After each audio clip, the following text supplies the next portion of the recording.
So anyway, I chose about 15 slides that I think connect to the book.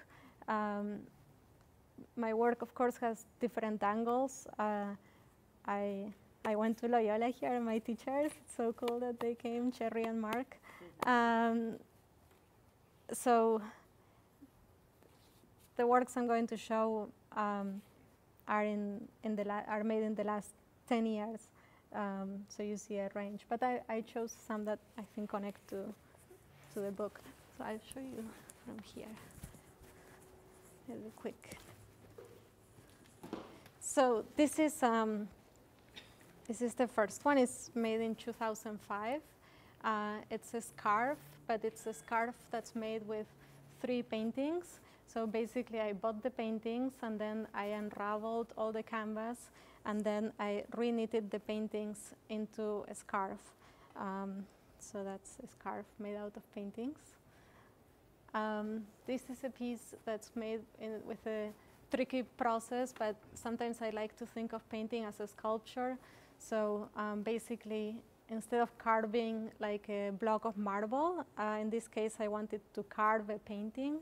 So I have a painting, I put it inside this laser machine, and then the surface gets completely carved, and then to the point where like it's very fragile, it could almost break apart in a second, but then there is this inner structure that's holding it together. So you see these lines that connect to the tradition of perspective drawing. So the lines are holding the piece from complete chaos. And it's a staircase, so it's also held together by the staircase itself. This is the same process, but applied to paper. So it's just a sheet of paper covered with graphite, and it's also carved, so you see the paper almost disintegrates in some areas, but the main structure is still together. This is called reproduction of a chair. And it's basically thinking about, again, domestic space, and as if I didn't know how to make a chair, how to paint a chair. So, and also thinking about how to connect sculpture and painting. So in this case, I make a mold of a real chair, a cast, and then I paint the whole mold with acrylic paint, and then I peel the paint away from the mold, and then I glue the peeled paint to the canvas. So that's the idea. This is a bed sheet with a hole. And again, it looks like a bed sheet, but it's completely made out of acrylic paint. Acrylic paint is basically almost a plastic and you can treat it away from the canvas. So it's just a big sheet of paint that's draping on top of the canvas. And there is a hole, and it's hard to see here, but through the hole you can see the canvas that connects to the tradition of painting. This is the same process. It's a towel, also made out of paint, also from a mold. So I take a real towel, I harden it, I make a mold, and then I paint the mold with paint, and then I peel this towel that's also made out with acrylic paint.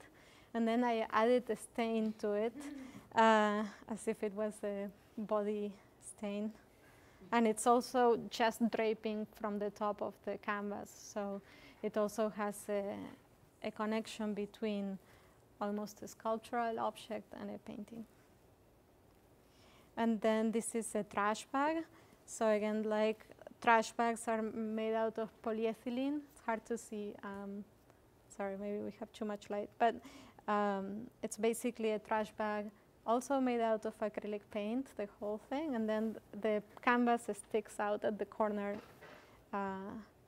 of the bag, which is something that happens, right? Like usually if you put like a thing that's too big in a plastic bag, then it breaks at the corner, and it sits on the floor. And then this is the handle of a toilet brush, also made out of paint. It's a paint object, and it's almost gagging this painting. This is also called gag. It's a piece of concrete that's covering a canvas. The liquid marks around it are from the polishing process. Concrete needs water to be polished, so then the water makes a stain.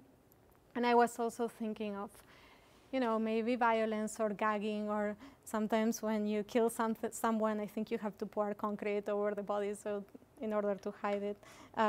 So that's kind of the idea of concrete as a silencing agent. This is a faceless portrait. And another faceless portrait. This is a photograph, and it's a process where I separate the emulsion from the paper, and then basically I can lift the emulsion, and then it becomes this abstract gelatin that in this case it's going down into a canvas, so it's basically painting with a photograph. That's the idea, and it's making a mark. So it's a faceless portrait, but it's also transcending its own space in a positive way, I think. This is also a bag of paint in a way. It's full of paint inside, and then it wants to bleed through to the surface. And then this work, it's basically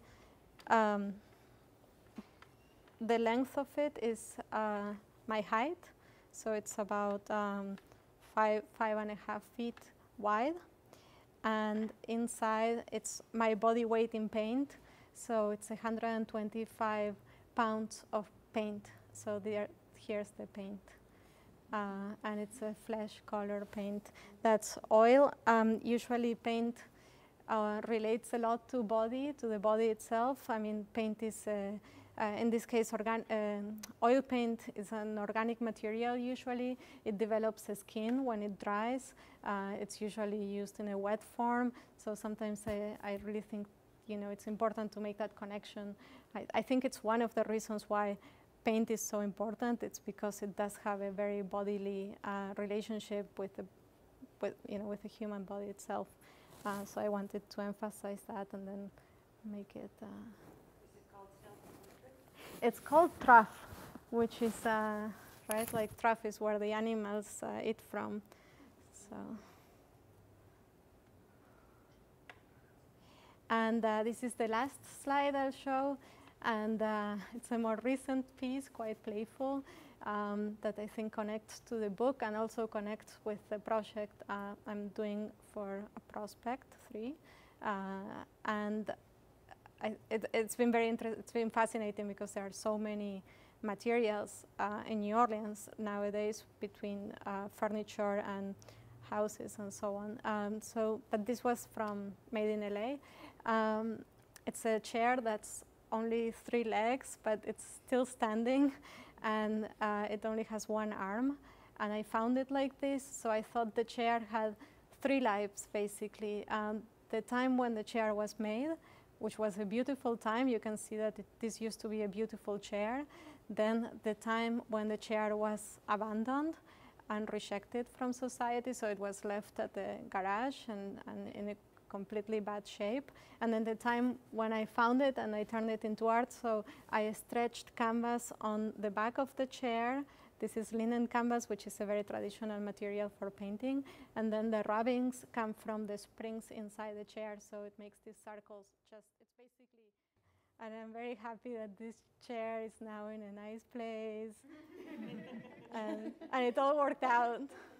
So that's all.